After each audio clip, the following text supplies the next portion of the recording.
So, got a timer for 8 minutes, and I'm assuming everyone is ready. The public is rightly concerned about nationwide spread of COVID-19. Unfortunately,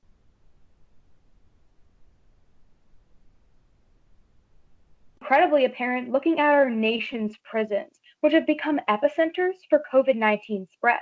Katie Park and Tom Neger write for the Marshall Project, April 24th, 2020. Quote, the Marshall Project compared the spread of coronavirus among prisoners to the nation as a whole. In the first weeks that COVID-19 made its way into prisons, the infection rate lagged well behind the country overall. In the past 2 weeks, that has changed dramatically. The prison infection rate now eclipses the spread among the general population by more than 150%, end quote. The infection rates in prisons are not being addressed by our state or local governments adequately in the status quo, which is why my partner and I stand resolved. The United States federal government should take an extreme new action in the fight against COVID-19. To better understand the actions that must be taken to address this threat, let's discuss the status quo in our fact. Prisons are petri dishes. We lack many essential tools to fight the coronavirus. Because a vaccine is at least a year out from completion, the only viable method for fighting the virus we have is social distancing measures, preventing the virus from spreading by self-isolating and limiting human contact. Unfortunately, social distancing measures are extremely difficult, if not impossible, to achieve in our nation's prisons. This makes them a hotbed for infections. The Federal Public and Community Defenders Legislative Committee write in an open letter to the Attorney General, April 1st, 2020, quote, incarcerated individuals share bathrooms, sinks, and showers. They eat together and sleep in close proximity to each other. They often lack access to basic hygiene items, much less the ability to regularly disinfect their living quarters. The conditions and reality of incarceration makes prisons and jails tinderboxes for the spread of disease. In short, our jails are petri dishes, end quote. Prisons allow the virus to spread easily. This affects not only the many vulnerable people in custody, but also poses a risk to the public health beyond the prison walls, as outlined in the harms. Harm 1, public health harmed. The substantial risk of infection inside prisons is intensified by the populations which are incarcerated. Individuals placed in federal custody tend to be older and have pre-existing health conditions, meaning they are some of the most vulnerable people to the coronavirus. The Federal Public and Community Defenders Legislative Committee write in an open letter to the Attorney General, April 1st, 2020, quote, many in the federal prison population are at grave risk of severe illness or death. There are approximately 10,000 individuals over the age of 60 presently in federal custody, and 1/3 of all individuals in Bureau of Prison Custody have pre-existing conditions, end quote. The goal of social distancing is flattening the curve. We want to slow the spread of the virus so that fewer people need to seek treatment and we can ease the impact on our health systems. This goal is impossible to achieve if we do not take all steps possible to reduce infection. Dr. Georgia C. Benjamin writes for the Washington Lawyers Committee for Civil Rights and Urban Affairs, April 6, 2020, quote, in April, an outbreak in prison could have a devastating impact on public health far beyond the prison walls. Staff who enter and leave the facility could transmit the virus to the broader community, and the demands for intensive care beds and ventilators could overwhelm local hospitals and healthcare providers. It is essential at this time that all steps are taken to reduce infection and flatten the curve to ensure that our healthcare system does not collapse. Reducing the size of the population in detention centers, jails, and prisons is crucially important to reducing the level of risk, both for those within those facilities and the community at large. A failure to adequately address the infection risk in prisons has broader effects on the health of our citizens and the sustainability of our health systems. Unfortunately, the current response is inadequate, as seen in Harm 2. Current response fails. Rather than heeding the suggestions of experts, the Department of Justice, or the DOJ, has wavered in their response to COVID-19. In a March 26 memorandum, Attorney General William Barr did nothing but institute a 14-day quarantine on all federal prisons. Such a mild response fails to address a critical blind spot in our public health crisis. The Federal Public and Community Defenders Legislative Committee write in an open letter to Attorney General William Barr, April 1st, 2020, quote, the DOJ's response rests on its view that many inmates will be safer in Bureau of Prison facilities. The DOJ has relied on this false premise to oppose release in a wide range of cases, and as the foundation of policies such as your March 26, 2020 Memorandum for Director of Bureau of Prisons. That policy fails to take advantage of the DOJ's existing tools to transfer vulnerable and low-risk inmates quickly to home confinement. Instead, it erects a complex set of procedural and logistical hurdles to home confinement. These hurdles are largely arbitrary and bear little nexus to the current public health crisis, end quote. The DOJ has failed its responsibility to adequately respond to this virus. Extreme action is necessary, which is why we propose our plan. Mandate. Pass S3579, or the Emergency Community Supervision Act. Again, that is mandate. Pass S3579, or the Emergency Community Supervision Act. Our agency is Congress and the President. Our enforcement is the Department of Justice, the Bureau of Prisons, and any other necessary bodies of the federal government. Our funding, any necessary funding, is designated as an emergency requirement pursuant to Section 4G of the Statutory Pay-As-You-Go Act of 2010, and our timeline is immediately upon the affirmative ballot. The Emergency Community Supervision Act, or the ECSA as we will refer to it, requires that certain people incarcerated in federal prisons be placed in community supervision when a national emergency relating to a communicable disease has been declared. Community supervision is a set of federal programs that place prisoners in the supervision of their local communities. Most commonly, individuals are put on probation or parole. Inmates who qualify for community supervision under this bill are those who are pregnant, age 50 or older, have certain underlying medical conditions, or have 12 months or less to serve. However, the law excludes qualifying prisoners if they are likely to pose a specific and substantial risk once placed under community supervision. In effect, this bill will help achieve the CDC's social distancing recommendations by separating highly vulnerable, low-risk individuals, creating space in prisons to increase distancing and reduce the risk of the virus spreading. While a rapid decarceration of federal prisons is unprecedented, it is necessary in light of our present health crisis. A global pandemic requires a holistic response. Viral infections in prison populations must be addressed with the same intensity as the rest of our response. This is why we urge you to side affirmative, because action must be taken to address this blind spot. Thank you, and I now stand open for cross-examination. All right, and we have the timer set to 3 minutes. Are you ready, McKenna? Yes. Perfect, then let's go ahead and get started. First, great speech. It's actually so good that we would love a copy of it. Could you please send a copy of your 1AC to my partner? Yeah, Caden will get that to you guys. Perfect. Secondly, could we also get the Pay-As-You-Go Act section that your bill is in accordance with? I'll see if Caden can access this. I don't know if we have it on hand. Perfect. Also, could we get the actual bill that you're passing? Caden, try to get that to you as well. Perfect. Thank you. And moving on to some more general questions. Can you agree that in a team policy debate round, like the one that we're in today, that you must solve for all of the harms that you've presented? Yes. Perfect. And I have another clarifying question. So how many individuals fall under your jurisdiction of pregnant people, people with underlying medical conditions, and the list goes on? How many individuals fall under that? We don't have an exact number, but in our first harm, we talked about how approximately 10,000 individuals are over the age of 60 in federal custody, and 1/3 of them have pre-existing, or 1/3 of all prisoners have pre-existing medical conditions. Did you perhaps find any sort of quantifiable number of how many pregnant people there are within prisons, how many people have their terms set to be up within 12 months, how many people, fall under the rest of those jurisdictional provisions that you have? We do not have a number that encompasses all of those, not now. Okay, perfect. And under your plan, they're just going to be released under probation and parole, correct? Or most commonly under those two? Okay.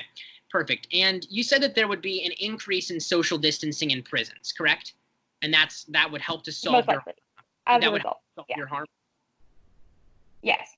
Perfect. And so generally, sorry, continue. No worries. Are you mandating under your plan that prisons then increase social distancing within prisons? Perhaps if a cell has become vacant, that they separate cells and that they move a prisoner's personal effects into a cell that is further away from other cells. Are you mandating that prisons actually utilize the extra space to bring social distancing? We're not mandating that, but the Attorney General has already published this memorandum. And while it does not effectively instate like home confinement like we are, it does give some like recommendations on how to social distance within prisons that are only possible when the population is decreased. Perfect. Thank you. And are any of the prisoners that are going to be released violent criminals? No, we're only releasing prisoners that are considered low risk by the Department of Justice. And Perfect. anyone who the prison believes are dangerous, they will not be allowed to be in home confinement. Perfect. And then one last question for you. Is this only federal prisons? We only have jurisdiction as the federal government over federal prisons, so yes. Perfect. Can you agree that at the beginning of your speech, you said that there was a state and local inadequacy, hence not federal? Yes, but that as well as federal. That was more just rhetoric I was throwing out. Okay, perfect. Thank you. No further questions. The negative team will start prep time at 5 minutes.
No further prep time is necessary. The negative team has 2 minutes and 43 seconds of prep time remaining.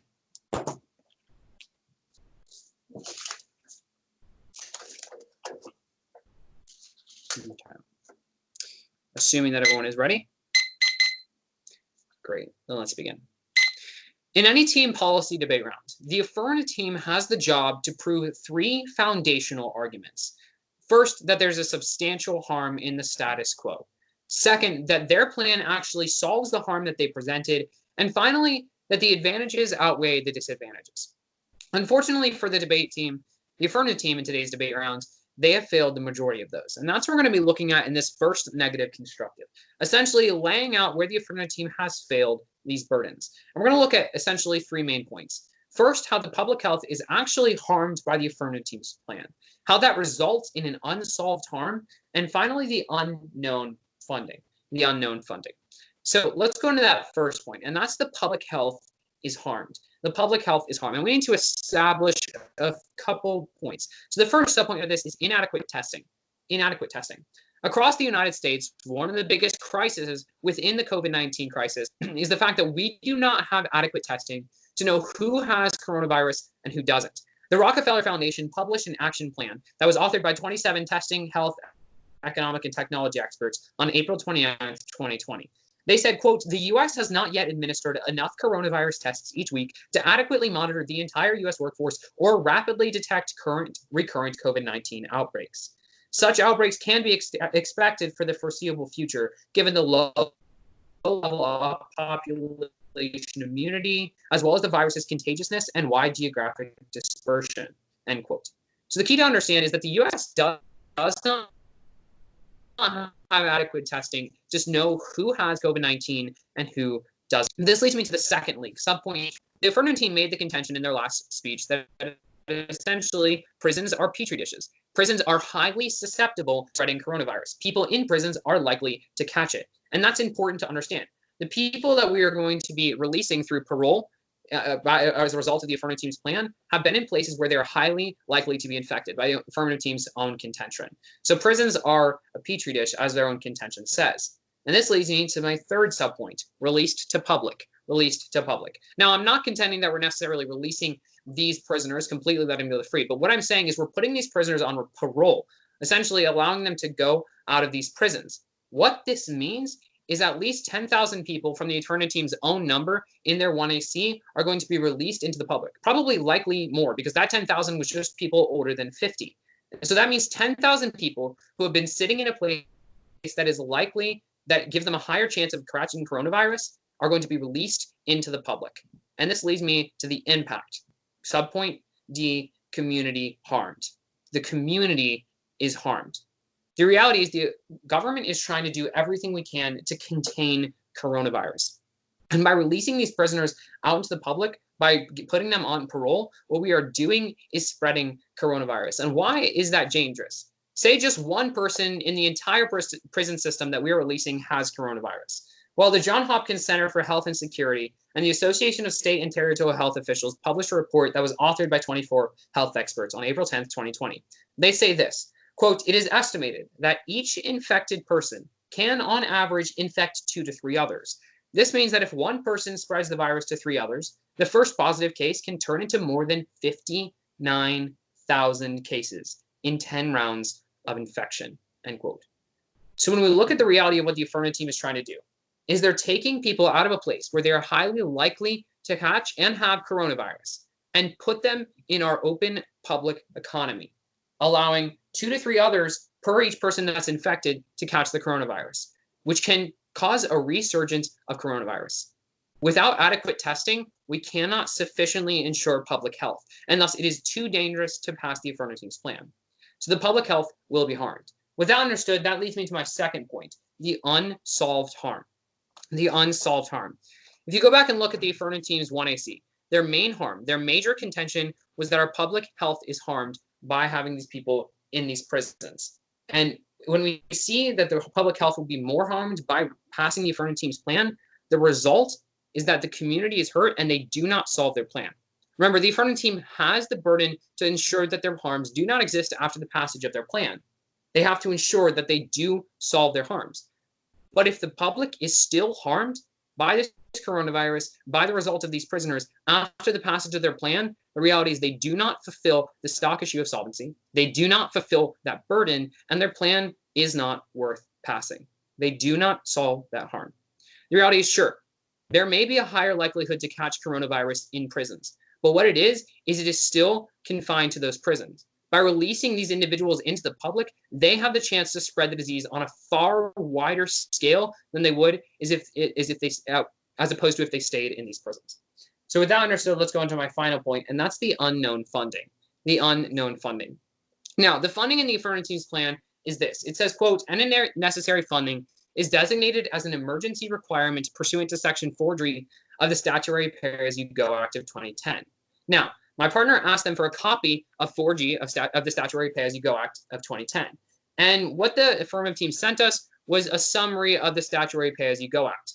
They've not provided us with any evidence that there's actually funding within the Section 4G of the Pay-As-You-Go Act. We don't have a copy of that section. I asked for it in a chat, and the affirmative team has not sent it to us. So we can't actually be ensured that their plan will do anything because we don't actually know if they have the funding. And this is something that we would ask the affirmative team to show, that there is actually funding enough for their plan. There are 2 things that they actually have to show. First, how much their plan will cost, because until we know how much it was cost, we don't know if we can actually fund it. then secondarily, that they have enough funding to fund it. And until we see either of those two things, we cannot vote for the affirmative team's plan. So when we look at the affirmative team's plan, when we step back and look at it, we see that the public health will actually be harmed more than it is benefited, because we do not have enough testing to know which individuals are healthy and which are actually have coronavirus, which means we will be releasing over 10,000 individuals who have a high likelihood, according to the affirmative team's own contention, to have coronavirus into our public economy.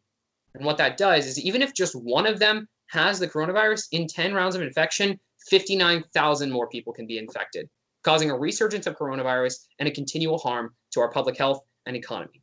That results in the fact that it's a massive disadvantage, but furthermore, they do not fulfill their harm. They do not solve their harm. And then finally, we don't know how much their plan will cost, and they have not shown us that they actually have the money to pay for that cost. So because the public health will be harmed more than it is benefited, and because they do not solve their harm, and because they cannot show that they can actually even pass their plan, we ask you to vote for the negative side.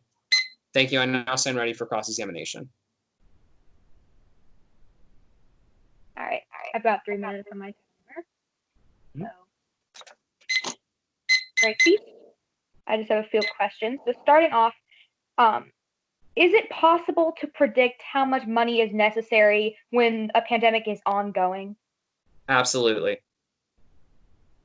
How would we do that if we don't know how many prisoners we directly need to let out of prisons right now? Well, you can use the Department of Justice statistics, find out how many prisoners meet your criteria, see how much it would cost. The average, obviously you can't find a perfect number, but you can get a general ballpark. Find how much it would cost to put them on parole until the end of the coronavirus and use that number. When we don't know how long the coronavirus is going to last, is it better to create a scalable funding source or to use a number that we simply guessed off of some estimates of how long it'll last or how many prisoners we need to release? Is it better to have something scalable or something concrete? So what we're saying is, in order to pass a policy, we need to know roughly how much we're spending. Obviously, in 12 to 18 months, if you need to allocate funding, Congress can reallocate more funding. But we can't pass a policy that may cost us more than we actually wanted to. So the reality is, until we know the funding, we can't actually vote for it. Is it possible to overspend if the funding is scalable to the virus? Is it possible to overspend? I'm sorry, what do you mean by that? If we aren't providing a specific budget, it's impossible for us to underspend or overspend, correct? If it's scalable funding? Sure. So if we underspend, then we can allocate more funds. And if we overspend, that should be something that you're advocating for, to spend as much money as we can to protect these prisoners.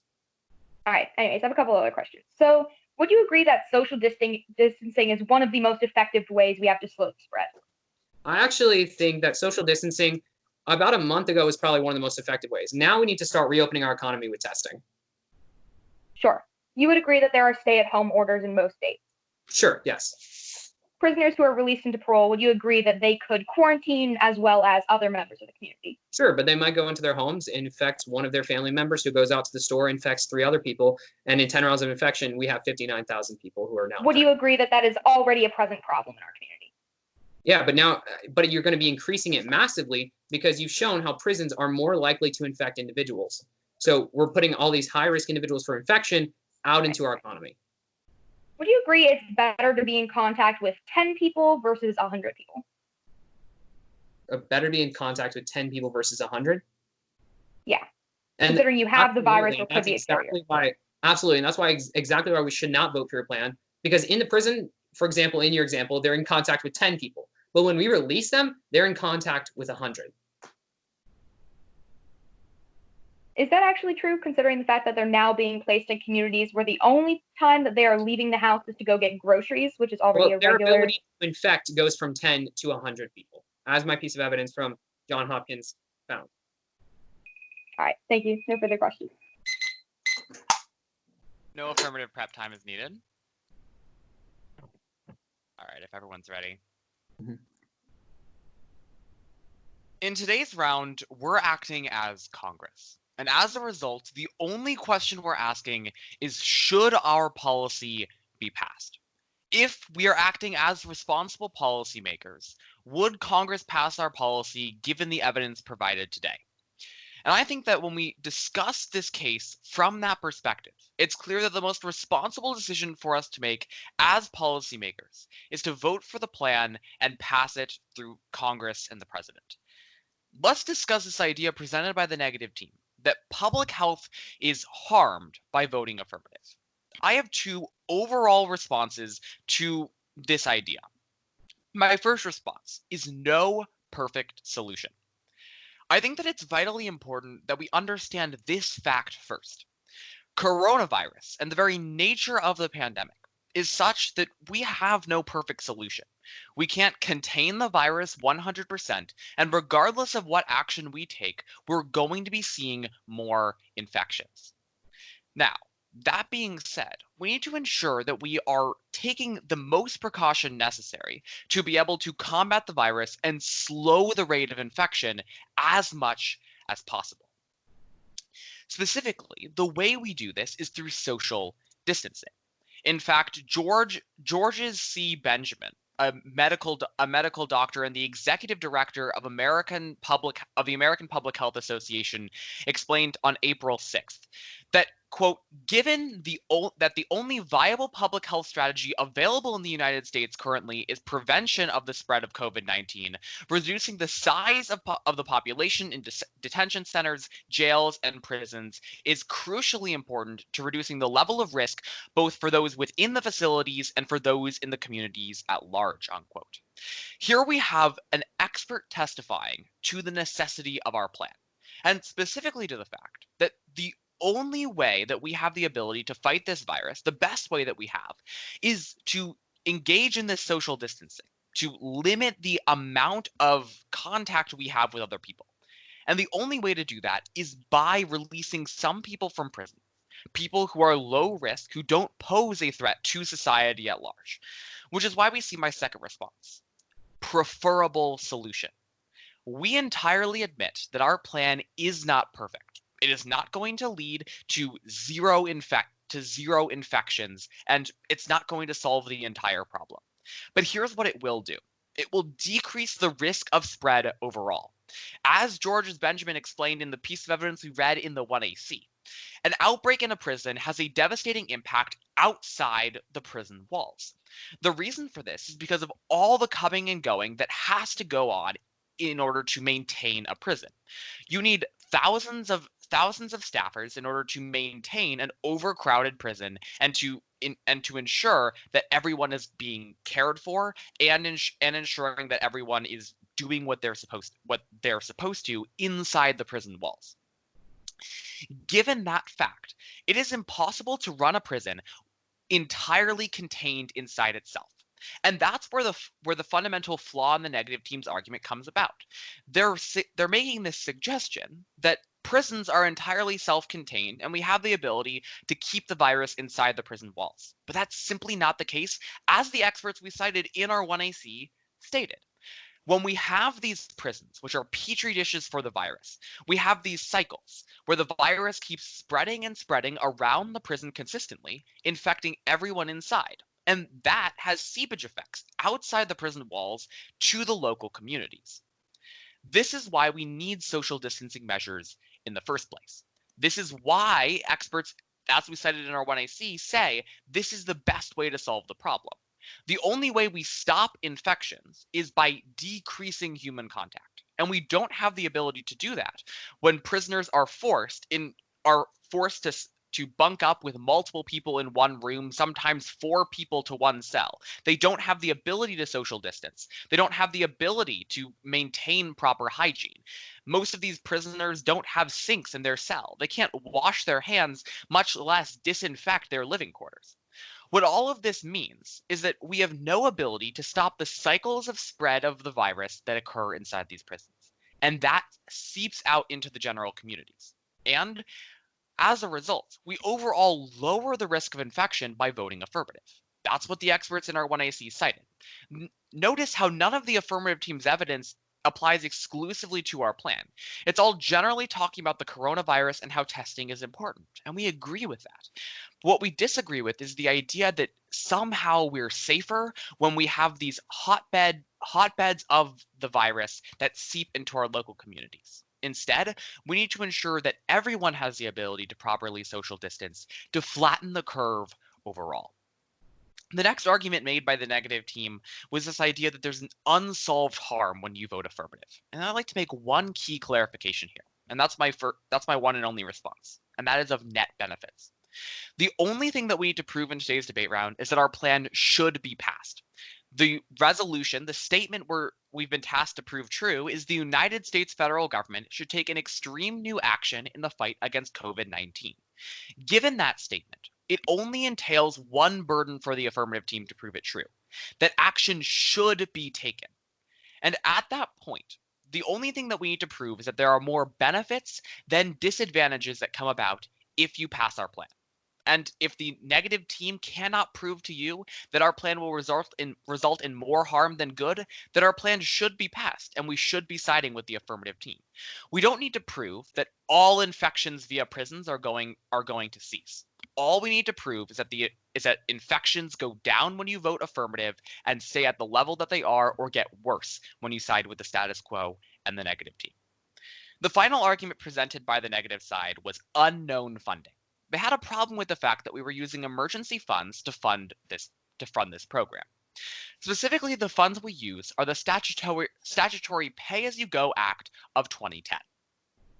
What this law does, if the negative team had read the summary, they would understand exactly what it does. It says that we're allowed to pay as you go for any project that we're working on. So we're able to spend funds, put it on our balance sheet, and then figure out how to pay for it at the end of the crisis. This is how 95% of all emergency funds are funded. When we're in an emergency, we don't have the time to pass large budget bills and shove them through Congress. So at that point, it is necessary for us to include some portion of funding that allows us to scale our funding based on how much we need. We don't have the ability to go through the entire budgeting process by taking this through the Congressional Budget Office, allowing them to do a score, and allowing them to figure out exactly how much this is going to cost, especially when we don't know how long this crisis is going to last.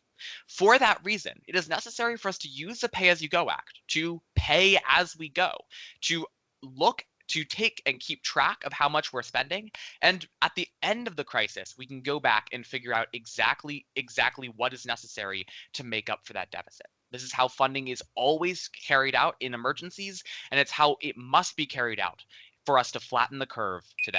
Thanks so much.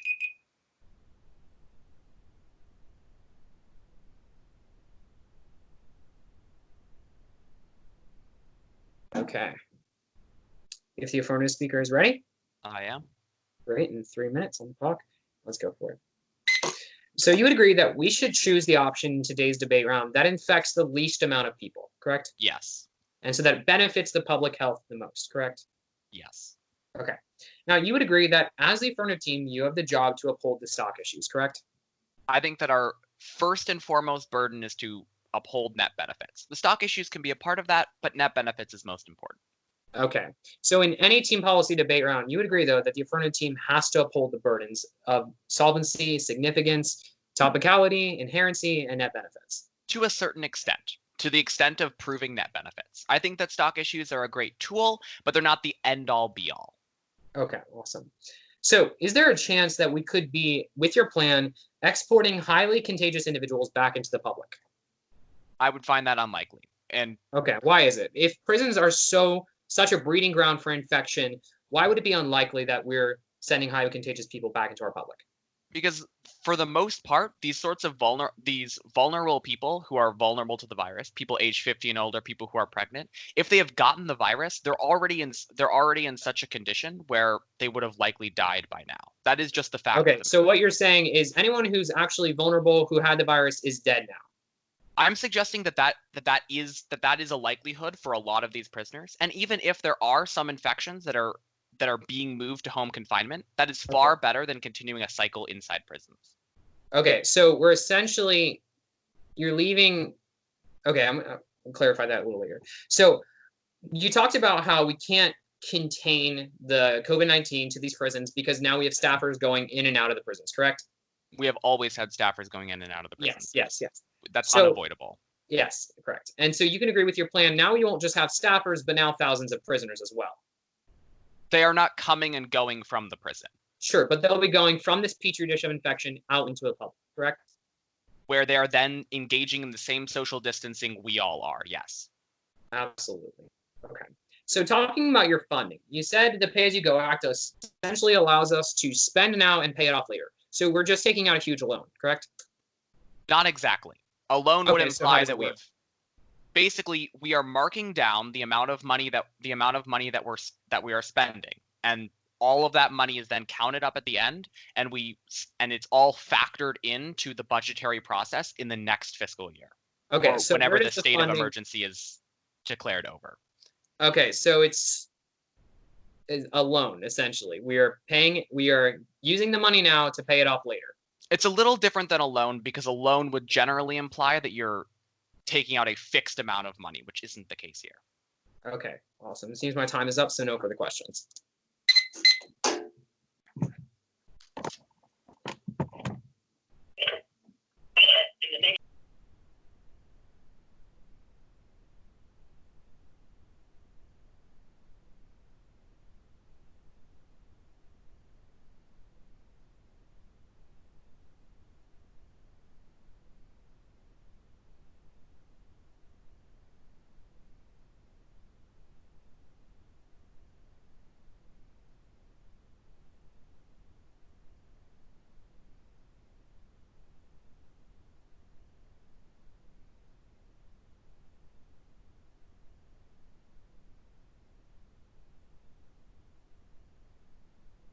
Oh, I'm so sorry. I was just going. Let me go ahead and restart now. I apologize.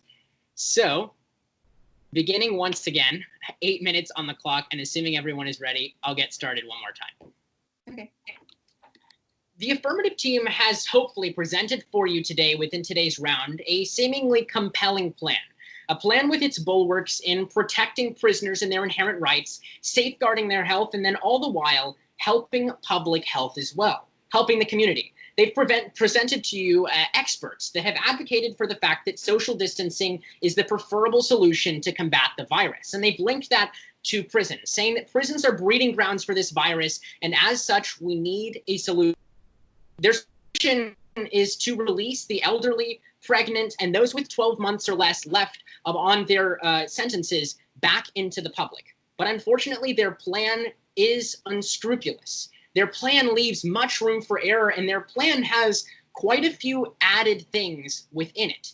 Their plan, unfortunately, also does not solve for their greatest harm. We'll begin by discussing this in 3 points. Firstly, a process undermined.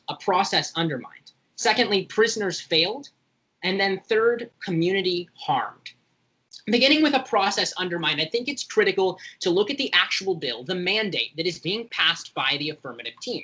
This bill, which has only been undersigned by 2 senators during a time when senatorial coming together to pass a bill is very critical, and when almost all bills have been sponsored by many different senators. Now, this bill only has 2 undersigned authors for a very critical reason. What it is it's a pork salt barrel bill, which means that this bill has a lot of hidden intricacies within it that advance political agendas and that simply don't help in actually combating the crisis. If we turn to the bill's section 7, we find that it says, quote, as a result of the expiration of the national emergency relating to a communicable disease, otherwise known as the COVID-19 pandemic, no individual who is granted placement in community supervision, termination of supervision, placement on administrative supervision, and the list goes on, can be detained. Meaning that as this crisis ends, these prisoners will remain free. They will never set foot back in a federal prison again. Secondly, the bill provides for another provision which limits the power of justice. They say that during this crisis, that there is no need to report to a parole officer, meaning that anybody who is released could by all means necessary go to the Mexican border and whenever it reopens, cross the border and escape justice forever, because they're not required to submit themselves to the proper legal authorities as has been required for hundreds of years. Now, moving on, as well, there is no punishment allowed under this bill for the violation of parole. As Section 6 provides, there is no availability for the federal government to punish one prisoner for violating their parole, meaning that if they violate their parole and they do go to Mexico at the end of the, at the opening of the border, then they cannot be punished whatsoever. This absolutely deteriorates our justice system and does far differently from what the affirmative team is advocating for. They say that justice must be upheld and the justice system needs to utilize its jurisprudent powers that it has at its disposal. Unfortunately, what they're doing instead is they're eroding justice for the cause of combating a global pandemic, which is not even affected by their plan. I'd like to move on to prisoners failed. Prisoners failed. Now, I'd like to turn to the very first sentence of critical importance in the affirmative team's first speech. They said, "It is because of this state and local inadequacy that we stand resolved," and they read the resolution. So what they were saying is that state and local authorities are not dealing with federal prisons well enough. They're not dealing with prisons whatsoever well enough. But that's the critical thing, state and local. So what is happening under their plan with state and local prisons? Because state penitentiaries make up a huge portion of all prisons that are accounted for. So are those prisoners simply getting swept under the covers? What is happening to them? Those prisoners are unfortunately being failed. Secondly, prisoners that might have had a violent history who are not allowed to be released from this under this plan, or prisoners who are under the age of 30 with non-violent criminal actions, will be left in prison, meaning they will be left vulnerable to the virus as well, meaning that prisons will very much remain the breeding ground that they always are. In fact, 20 to 40% of COVID-19 infectees are asymptomatic. This is according to findings from Harvard's Edmund J. Safra Center for Ethics as of April 22nd, 2020, meaning that countless prisoners within these prisons, whether violent, non-violent, whether over 50 or under 20, could be spreading the virus. In fact, many asymptomatically, meaning that it is hard to detect. What this means is that prisoners both within prison will be failed, and prisoners outside of prison will be failed as well. And this is where we move on to another point of critical importance. Prisoners that are then pushed into society, those over 50, those pregnant, and those with 12 months or more on their sentence, 12 months or less on their sentence, will be sent into society, into an economy that we have never seen before. The worst economic downturn of our century, in fact, of our country's existence. Meaning that as these prisoners begin to enter society, there's little likelihood that they will find a place to stay. Little likelihood that they will find food to eat. Little likelihood that they will find a job in a climate where the greatest unemployment numbers have been recorded in history. This is a time of unprecedented economic importance, and we're having an influx of an untold, unquantifiable number of thousands of prisoners who will be put back into our economy. Prisoners who will not be able to provide for themselves and who will be far worse off. This is where we get to a community harmed. Under this, I'd like to ask, how do we know that these prisoners who have a history of committing crimes, whether small or great, whether nonviolent or violent, as we know, only nonviolent criminals will be released, but how do we know that those prisoners who have already proven a track record of disobeying the law will actually socially distance themselves? How do we know that drug traffickers, as are allowed to be released under this plan, will not continue their nefarious activities under this jurisdiction where they're not allowed to get punished while they're free? This means not only justice will be eroded by allowing them to go free, but also their health will not be safeguarded and the health of others will not as well, because we have no guarantee that they will actually follow social distancing measures. Because as has been provided before in their bill, these prisoners cannot even check in with their parole officers to make sure that they are following the law. Because under the bill, that has been stricken from the record, from the DOJ's playbook with these prisoners, and they will be allowed to go free forever. And secondly, the community is harmed in another way, in a way of funding. You and I will be footing the bill for this plan for years to come because the affirmative team has placed this plan under the PAYGO Act of 2010. Firstly, we've been provided with no clauses from the actual act, just a summary of the act from the Obama White House, which is not sufficient for actually discovering how the affirmative team wishes to pay for the plan. Not in 2010, but in 2020 under current legal circumstances. I'd like to turn to how the PAYGO Act actually functions. The PAYGO Act pays for its funding under quantitative easing, which the federal government does by buying its own bonds and liquidating assets throughout the market. Nicholas Spiro, a partner at La Rosa Advisory, a London-based macroeconomic advisory firm and an expert on advanced and emerging economies, warned in June of last year, saying that economies are still reeling from previous quantitative easing actions. He said that years of super loose monetary policy had caused bond yields to drop to excessively low levels, regardless of the creditworthiness of companies and countries. He says damaging side effects of these previous rounds have not gone away. What the affirmative team is doing is they are placing an unnecessary financial burden upon the American public, a burden that will cause our market to crash even further, a burden that has no known cost, a burden that is unwarranted. Thank you.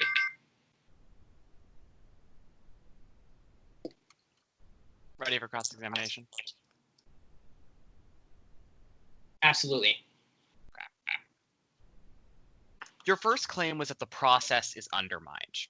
And what were your two problems specifically with the process of how it hurts justice? What were they again? I actually have three problems. So firstly, prisoners will remain free when coronavirus has expired. Secondly, it limits the power of justice, and this is in two ways. There's no need for them to actually report. Actually, there's not even no need. They're not allowed to report to their parole officers any longer, and there's no punishment for violating parole. And then third, my last point was that we cannot detain or seek to detain any other plausible cases of violent infraction where a person does not seek bodily harm in our nation until coronavirus has expired, until it is over. Could you read to me the specific section here that says that they will be free when the act expires? Certainly. So that's under Section 7, which says no individual who is granted placement in community provision, termination of supervision, placement on administrative supervision, or pretrial release shall be re-incarcerated, placed on supervision or active supervision, or ordered detained pretrial only as a result of the expiration of the national emergency relating to a communicable disease.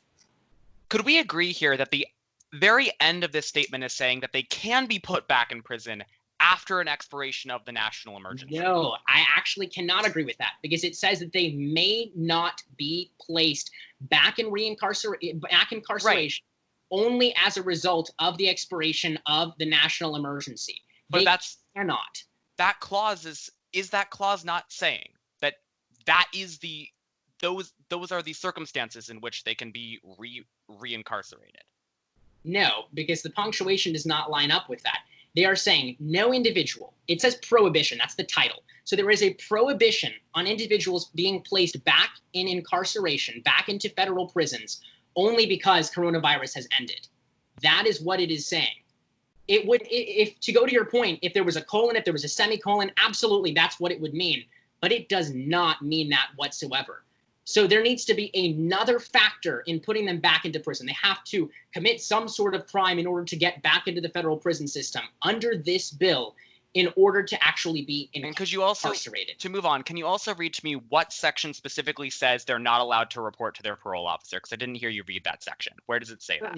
So it says the Office of Probation and Pretrial Services of the Administrative Office of the United States Courts shall take measures to prevent the spread of the communicable virus among individuals under supervision by 1, suspending the requirement that individuals determined to be a lower risk of reoffending report in person to their probation or parole officer.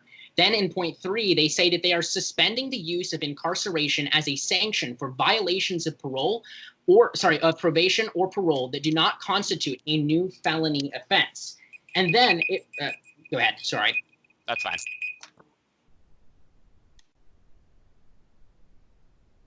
The negative team will start in prep time at 4:30.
No further prep time is necessary. The negative team has 2 minutes and 30 seconds of prep time remaining. Okay. Setting the clock to 5 minutes. All right. If everyone is ready, great. Then I'll just, awesome. No, I'll start us off. In this first rebuttal of today's debate round, I'll be essentially going down the contentions of the second affirmative constructive and showing you why the affirmative team has not fulfilled the burdens that they are designated to fulfill through a couple points. First, we're going to talk about the best solution. Then we're going to talk about funding. Finally, then we're going to move into AFF burdens and finally talk about net benefits. So let's go into the first point, and that's the best solution. In today's debate round, the affirmative team has to pass the best solution, or you need to vote for whichever side has the best solution and it has the best outcome by the result of your ballot. Essentially, the affirmative team was contending there's no perfect solution. We do need to be slowing the chance of infection, but we can't stop the infection. And that is absolutely correct. The negative team would agree with that. But we would ask you to vote for the side which lowers the chance of infection or does not increase the chance of infection. And we believe that would be the negative side. Now, he said essentially prisons are not self-contained. There are thousands of staffers that go back and forth and could possibly carry the coronavirus to the outside world. And that's absolutely correct. But that not only doesn't stop with the affirmative team's plan, but the people going out of the prisons increases. Thousands of individuals who will be coming out of these petri dishes of coronavirus will be going out into the public and harming our public health. Their whole contention is that the people in these prisons are vulnerable to coronavirus and that coronavirus spreads fast in these prisons. So their plan is to send them out into the public. That doesn't make a lot of logical sense if your goal is to benefit the public health. As I said, at just one missed case can result in 59,000. And that's the second subpoint. Just one case. Just one case. Now, they're releasing thousands of prisoners. But if there's just one who has coronavirus, according to Johns Hopkins University, just one missed case can turn into 59,000 infections in less than 10 rounds of infections. So the question is, which side better upholds public health? The one that contains these individuals to a specific spot who are highly vulnerable to coronavirus and could spread it to the outside world, or the one that is trying to send them out into our economy, into our public to spread the coronavirus? The reality is the negative team upholds public health more. Now let's go into my second point, and that's that of funding.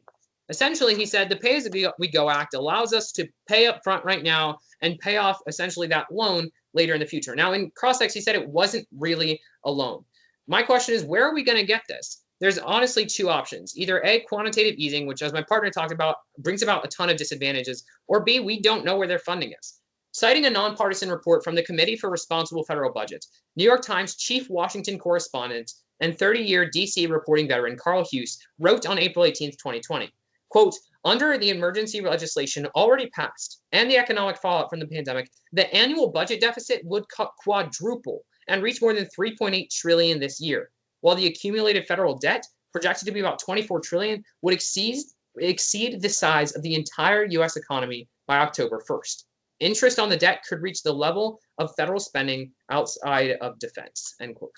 What that is saying is right now, the United States has spent trillions. Our deficit is increasing beyond anything we've ever seen. The reality is spending on a bill that A, we don't know how much it costs, but B, will not actually help, but worsen our public health is not prudent. Either A, they're going to be doing quantitative easing, which is going to ramp up our debt, or B, they have no way to provide funding. That's the problem with the affirmative team's plan. I want to go into my next point, and that's AFF burdens. AFF burdens. Now, he said essentially the only thing we have to prove is net benefits. And yes, they have to prove net benefits, but that's only one of the several things that they have to prove. If they can't prove that their plan solves the issue, then a negative ballot is warranted. If they can't prove that there's a substantial issue, then a negative ballot is warranted. If they can't prove that they actually benefit our public health, then a negative ballot is warranted. The reality is net benefits is just one of multiple things that needs to be proven. And unfortunately, they do not actually provide net benefits. And that leads me to my final point, that of net benefit. Net benefit. Think about what the affirmative team is offering you. They're offering you to spend probably millions to billions of dollars supporting these parolees, these people that they're putting on parole, to go out into our economy and infect more individuals. Furthermore, my partner talked about how this is a violation of justice, the multiple things in their bill that violate the justice of the United States. The reality is when we look at the affirmative team's plan, it is not the solution that limits infection, but rather increases it. Just one case getting out can result in 59,000. We see that their funding only has two options. Either A, they can't provide funding, or B, they're doing quantitative easing, which will only contribute to our massive debt. They fail their burdens and they do not provide net benefits. And it's for these reasons we would urge a negative ballot. Thank you. It's been a pleasure speaking today.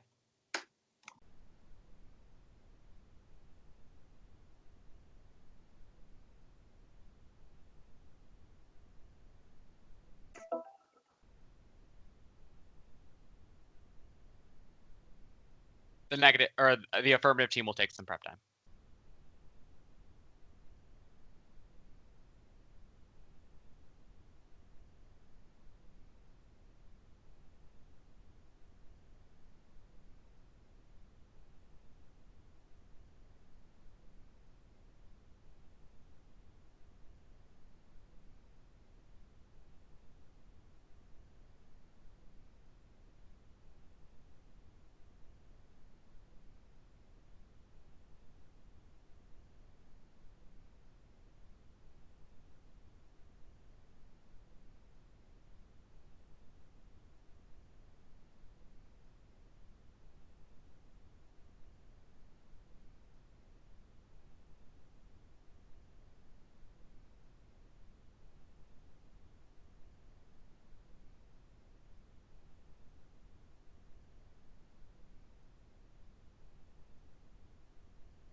Stopping affirmative prep time with 50 seconds remaining.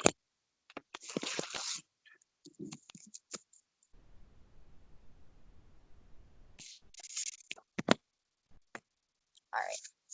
I'm going to go ahead and assume that it is impossible in the state of a global pandemic to entirely stop infections of COVID-19. But what we can do is we can choose to enact a policy that can help slow the spread as much as possible. The members of prison who are going to be released, whether or not they have the virus, or if they are infected and they are being put into their home confinement where they social distance, they are just as likely as you or I, if we contracted the virus, to spread it to other people. It's not like these people released from prison are going to be miles more contagious than anyone else in the community abiding by social distancing orders. And I believe that's really important to keep in mind, that these are simply people who may or may not have the virus like someone in our community already, who are simply being given the opportunity to social distance and protect themselves like the rest of us have been able to do. I'd like to go ahead and start off by responding to the points brought up in the second negative constructive. They're a bit unorganized, but I have 4 overall responses to this speech. My first response is of ECSA. Essentially our entire bill and all of the miscommunication around that. I'd like to start off by saying the goal of this bill is to help protect prisoners in a state of national emergency relating to a communicable disease. Every section inside of this bill does no longer matters as soon as that national emergency of a communicable disease is taken away. As soon as that order is or as soon as we're not under a national emergency anymore. Once the United States declares that we're not in a state of emergency, then all of these sections will go back to normal functioning probation and parole and community supervision that already exists in the United States. But there are a couple important misconceptions that the negative team construed here that I'd like to clear up for you in my second response, and that is of still report. The negative team is under the assumption that all of these people who put on probation will not have to report to their parole officers, and now we'll get to just go and run off and do whatever they want, disobeying laws and causing turmoil. But that's not correct. If you actually listen to the part of the bill being read, it's simply forbidding them from visiting their parole officers in person, which is very good for these people. It means that they're obeying social distancing and that they're staying at home and they're contacting and reporting to their parole officer over video call, over email correspondence, text correspondence, anything that makes sure that we continue to slow the spread of infection. And this is vital in these circumstances. My third response is of low risk. Number one, as soon as the national emergency or the state of emergency is over, then all these prisoners will go back to normal operations of probation and parole. But even so, right now, they're under a low risk of committing any kind of crime. And if they aren't, then they'll be put back into the prisons in the first place. My final and fourth response to this speech is regarding community supervision provisions. For example, stimulus checks and unemployment benefits, those will all still go to these parolees and people under prohibition, and that is just part of community supervision. They will be provided with homes, they will be provided with food, and all the necessary resources to maintain home confinement and social distance. Next, in response to the first negative rebuttal, Thaddean discussed about the best solution and talking about how even one case can increase infection. And I have a couple of responses to this. My first is of slows infection in prisons. The reason Caden and I are proposing this plan is so that we can allow space in prisons to social distance, instead of keeping them isolated and impossible to social distance in there, further bringing on new waves of infection and new waves of the virus where staff will then carry out.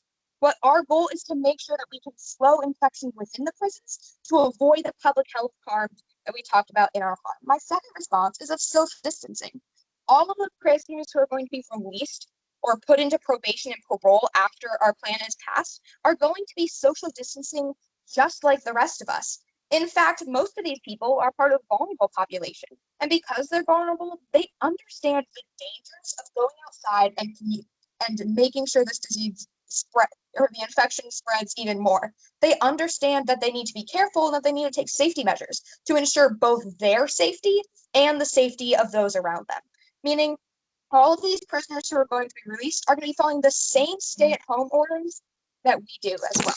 Next, in response to funding, my first response is of the care or precedent. We already passed emergency plans using this, such as our first stimulus package, the CARE Act, and my second response is of necessary spending. Yes, we won't necessarily be spending billions with this bill, and even so, it's necessary in a global pandemic to slow infection. Thank you. No prep time is needed. All right, and with 5 minutes on the clock, let's go ahead and get started. It's been a little bit difficult during this round today to find quantifiable measures of exactly what needs to be done.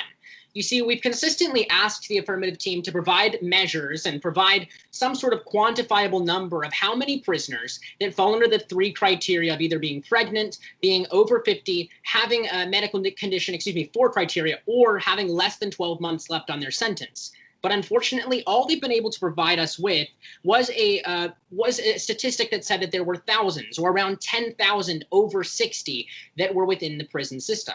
It's been hard to find quantifiable numbers.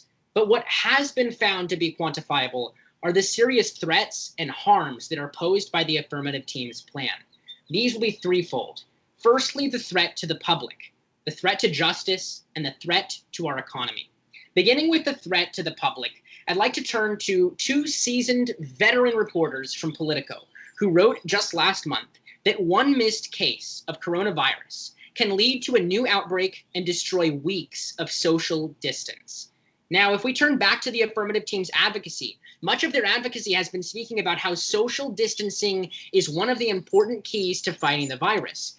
Now, what these 2 reporters from Politico, backed by science that my partner has brought up in his previous speeches, are saying is that one missed case can destroy all the quantifiable benefit from social distancing. Which means that under the affirmative team's plan, if one missed case of coronavirus is left within prisons, then you're not solving the issue, because social distancing will be destroyed by creating an entire new outbreak. And then secondly, if we, as my partner asked in cross-examination, export a highly contagious coronavirus infectee from a prison back to homes, there is a serious threat to public health, because that one case can become 59,000 in under 10 rounds of infections. And if they have nowhere else to go, as there are no jobs, they can't rent their own apartment, they have no food stamps, they have no way to provide for themselves, then instead they'll most likely go to relatives' houses, which most likely have around 2 to 3 people there. And if they then infect them, those people will have to go out to get groceries and to provide for their families, perhaps go to work, maybe they're essential workers, and you have the process continuing. Public health is still harmed. The workers that would be going into prisons and helping them and exporting the virus from prisons have now been displaced by thousands upon thousands of prisoners who have been released, not just by going back and forth from work at a prison, but instead to homes and communities spanning the entire United States, not within isolated outbreak areas. Now, secondly, under public health, it's important to address the fact that there is an extremely wide margin of error. These are criminals, and as the bill itself specifies, these are not just criminals who have no risk of having any crime conducted by them, but only criminals who have not committed a violent crime, meaning they could have racketeered, they could have extorted, they could have been a predator. There are countless examples. So we have no guarantee that these prisoners will actually abide by the socially distant guidelines, which means that they very much so could harm our public health as well. Now, turning to the threat to justice, I'm sure that the affirmative speaker will get up in his last speech and say that this is all convoluted, but I would like to read to you from their very own bill what is actually happening. This bill does not just apply to coronavirus, as the affirmative team has said. This doesn't just affect the time during coronavirus, but as it says at the very beginning, this bill applies to any national emergency relating to a communicable disease. This is from Section A, subpoint 3. Any national emergency with a disease, any virus ever declared, means that all of these prisoners fitting these criteria will be released. And Section 7 bears no fact. It makes very clear that at the end of this communicable disease, at the end of this declaration of an emergency based upon a virus, these people will not return to prison. And likewise, Section 6, subsection 3 specifies that during this virus, there is suspended use of incarceration. meaning that people who have committed nonviolent crimes across the United States will no longer be allowed to be incarcerated whatsoever. This is a massive threat to justice. Now, the threat to the economy is very high because we will be increasing our debt. We'll be increasing a debt that our future generations will have to hold. Whether on a high level or on a low level, the Pay-As-You-Go Act, which has still not been provided for us, will harm our economy in more ways than one, whether that's by qualitative easing or by harming our federal coffers, hurting taxpayers alike, even to federal prisoners themselves. What we're doing by this plan is not only not solving the issue, but we're increasing our public health crisis instead of slowing it. We're putting a focus on an area that is not going to be solved. Thank you. It's been a pleasure speaking for you. I'll be using my last 50 seconds of prep time.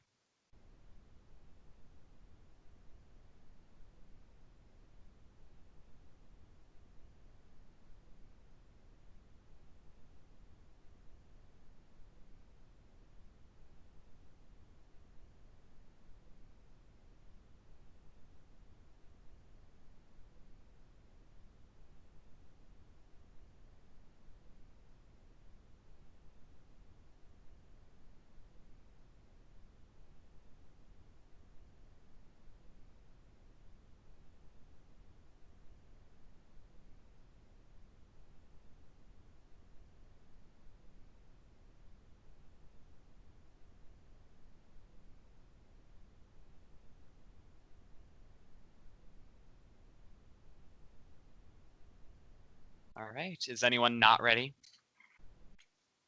Then let's begin. The experts side with the affirmative team. If you look at every piece of evidence brought up by the negative, you'll see that never once did they bring anything up that was specific to prisons. Never did they ever give you any experts that disagreed with the analysis that was presented in the 1AC. At that point, we see that all of the scholarship is on side affirmative, and that the arguments that they have presented are unfounded. Let's address each of them in turn. The first was this idea of the threat to the public. And there were two major sections under here. The first was the infection risk, and the second was the risk of crime. I'm going to have three overall responses here. My first response is only viable method. What the piece of evidence I read in my second speech said was that social distancing and making space in prisons, decreasing prison populations, is the only viable method of controlling the virus in prisons, to stop these cycles of the virus spreading and to stop these hotspots. The fundamental thing that we've been trying to do with these stay-at-home orders is stop hotspots from happening. Included in this are cities like New York, Chicago, Detroit, Seattle, that are all these large hotspots that seep out into the rest of our nation. The same thing is true of prisons. They create these hotspots that make it impossible for us to end the virus in its entirety. What Dr. Benjamin stated in our 1AC was that the only way for us to stop the virus altogether is to flatten the curve and deal with every single hotspot, including prisons. Yes, when we vote affirmative, we are allowing some prisoners out into the community. However, this is beneficial because it breaks a cycle and allows them to infect less people and decreases the chance of us getting these large petri dish hotspots. And that's my second response of stopping the cycle. This is not a threat to public health. In fact, it is a benefit. It ensures that we don't have these hotspots in existence that will not be able to go away for weeks and weeks on end. If we don't control these hotspots, we cannot control the virus overall. And as our experts have stated, this is the only way to do that. We cannot keep the virus contained and inside these prisons, and as a result, it's necessary to take every precaution necessary to stop the prisons from seeping out. My third and final response is low risk. I think that the negative team has missed the primary exception in our bill, which says that these prisoners must be low risk or they are not eligible for being released. The wardens inside these prisons are able to veto any prisoner from being allowed to leave the prison.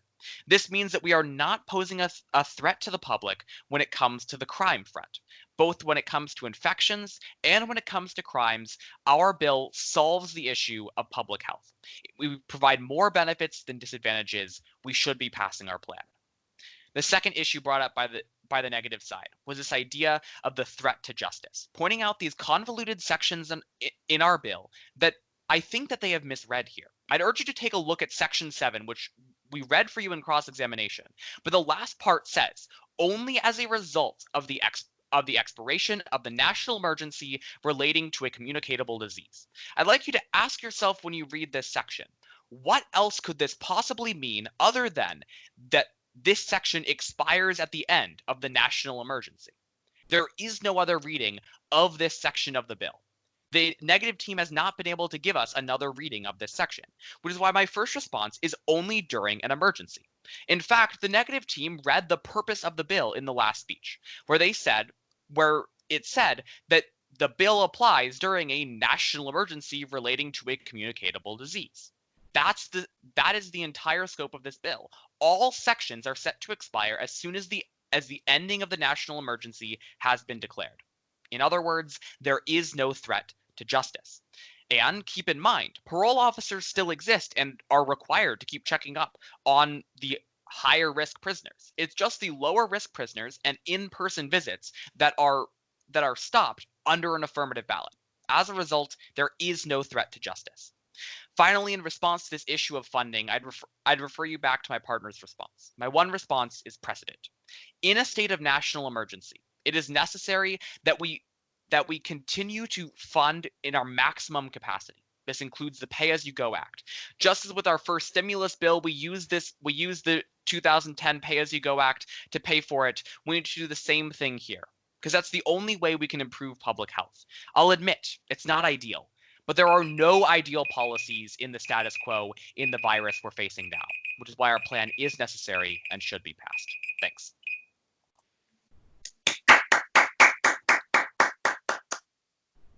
Good job, guys. Good job, everyone. Thank you so much. Great job. Thank you for judging. Thank you so much. Can you? Thank I have you. a question. Yes. Can you guys email me that bill that you've been Yeah. discussing for the past few rebuttals, so just so I can get a look at it? Would it be okay if I dropped it in the chat for you, the link to it? That would be perfect. Thank you. Okay, that's all the questions I had.